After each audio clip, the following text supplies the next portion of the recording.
All right, so thank you for waiting, and we are also live on our YouTube channel now so that we have both way access, and the session will be recorded in case students want to watch it for future reference. Well, I would like to begin. Welcome everyone to the fifth session of the Filling Your Common App webinar series, and we are very excited for this one because in the previous session we just had gain knowledge about how to fill your profile and your family section, and now right after that we have a follow-up session on how to fill your education part of the session. So I welcome Brandon Bond from Syracuse University, New York, and who will be taking us through about how to do your education section in the Common App. Well, before beginning, I would just like to talk a little about Next Genius. That, as we know, Next Genius is a registered charitable trust in India, and we offer full and partial tuition scholarships to high school students, students in their grade 12, and gap year students as well. And our applications for this year is already open, so feel free to visit our website and apply for scholarships. Also, I'm happy to say that Syracuse University is one of Next Genius partner colleges. So we are very excited for the program for 2020-21. And without any further ado, I would ask Brendan to take over the presentation and take it ahead. Thank you. Absolutely. Thank you, Devika. So just to reintroduce myself, my name is Brendan Bond. I am an assistant director in the Office of Admissions at Syracuse University. And as part of my role in on the admissions team, I am the chief representative for South Asia. Been to India several occasions on recruitment trips, and happy to partner with Next Genius. And again, thank you for the opportunity for me to talk to students in country. I hope everyone's doing well. Good evening. It's certainly some unique and trying times that we're living through right now. So I do appreciate and hope, first of all, that you're all safe and surviving quite literally the current times that we're living through right now. So to jump to the presentation, I'll go ahead and share my screen.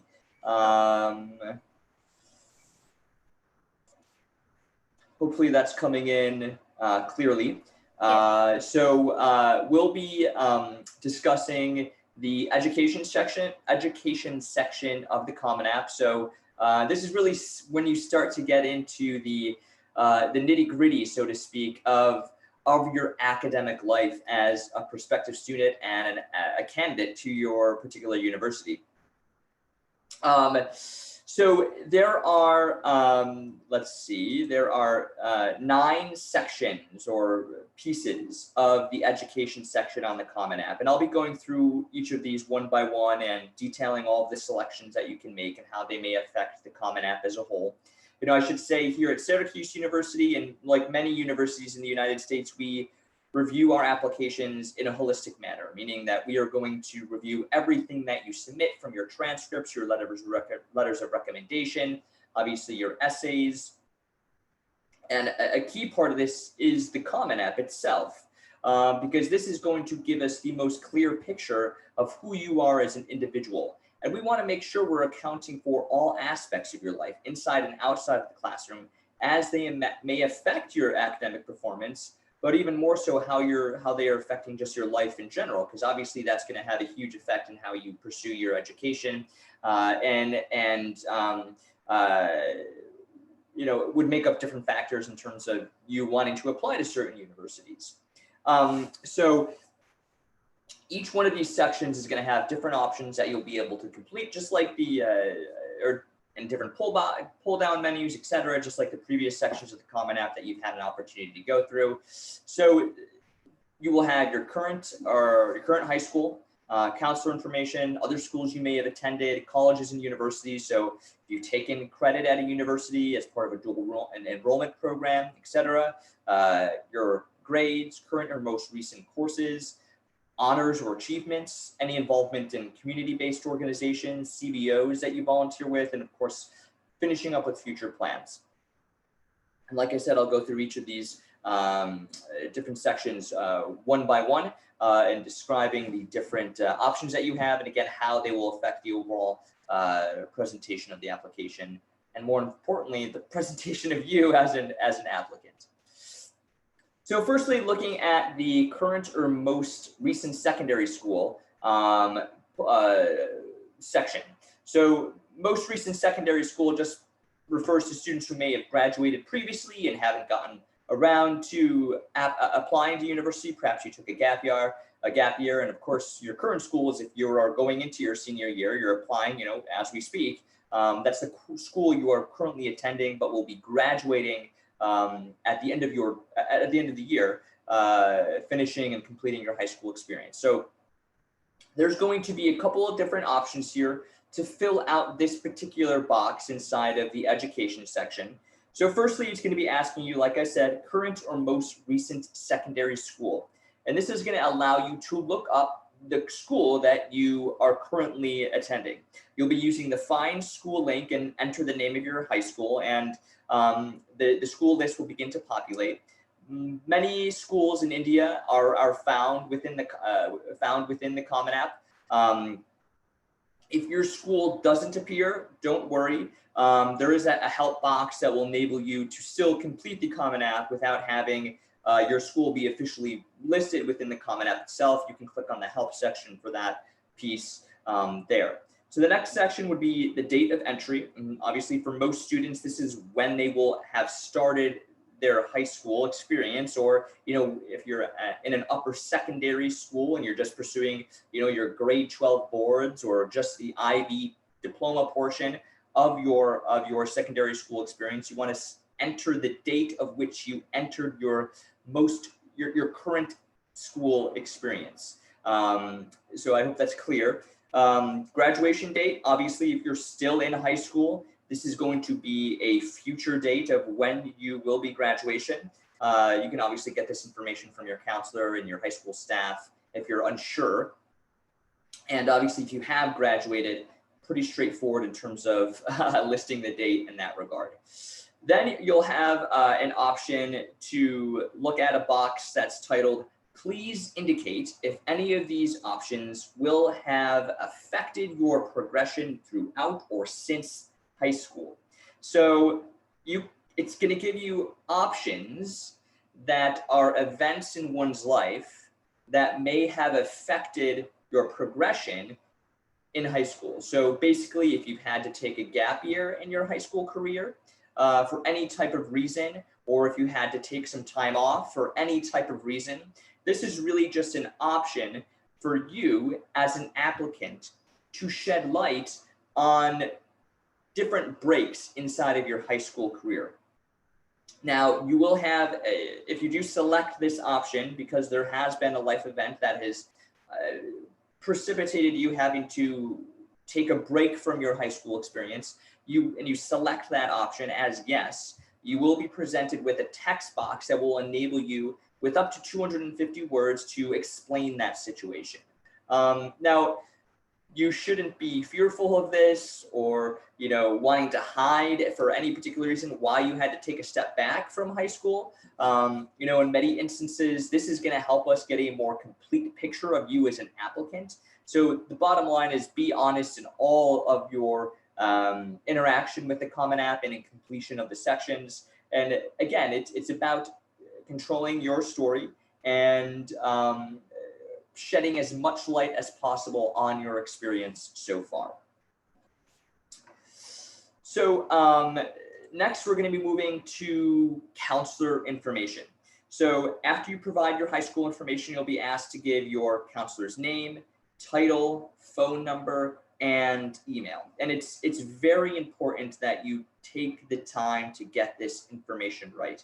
If colleges have questions about your application, they may contact your counselor, but a college isn't any under kind of obligation to track down your counselor if you put in the wrong number or the wrong email address. And so you want to make sure names and titles match the persons that they call. Bottom line is, in many instances, if we have a question about your application as admissions counselors, we're going to reach out to the counseling staff of your school to try to shed light on that particular situation. And, again, this only behooves you to have the correct information again, because you want that communication, you want that identification information to be as complete as possible. You don't want any difficulty to come up in an admissions office trying to communicate to your counselor, because that's going to slow down your application and present a whole, it could present trouble in terms of how we would interpret the application if we're missing pieces of information. So again, making sure that information is correct in regard to counselor information. Moving on to the next section, apologies for the type there, that should say other secondary schools, not OHER. So this is an opportunity where you can list any other secondary schools that you have attended. I know in many instances in India, you may have done your grade 10 boards at one school, your grade 12 boards at another school, or if you're doing the IB program, for example, you might have completed IGCSEs at one school and then moved to a different institution to complete your IB diploma. So this is going to allow you to list other secondary schools that you have attended. So typically secondary school in terms of US application readers, this can refer to grade 9, 10, 11, and 12. So you don't have to worry about listing all the schools that you attended down to elementary school and your kindergarten. Really, we're just concerned with your grade 9, your experience from grade 9 through 12. And if you do list additional schools, again, we want it as a complete picture as possible. You will be presented with another text box as well that will allow you to provide details about why you changed institutions. Again, this could be a one-sentence answer. Hey, I wanted to pursue the IB diploma program at XYZ school. That's why I changed. Or my father got relocated to another city because of employment. It can be as simple as that, and explaining why you may have another high school provided on the Common application. Okay.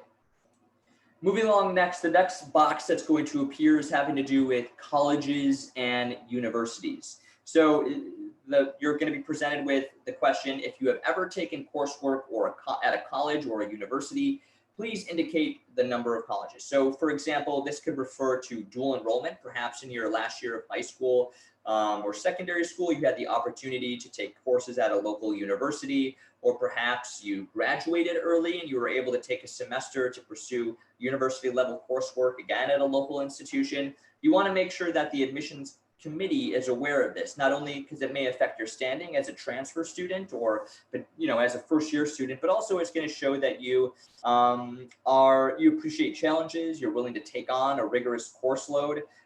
It's only going to be beneficial to you in your total application picture if you allow us to see that you have taken coursework already, and you'll be presented with again, as the picture shows, pull down box where you'll have to enter in the information as it refers back to your current or previous time taking courses at a university.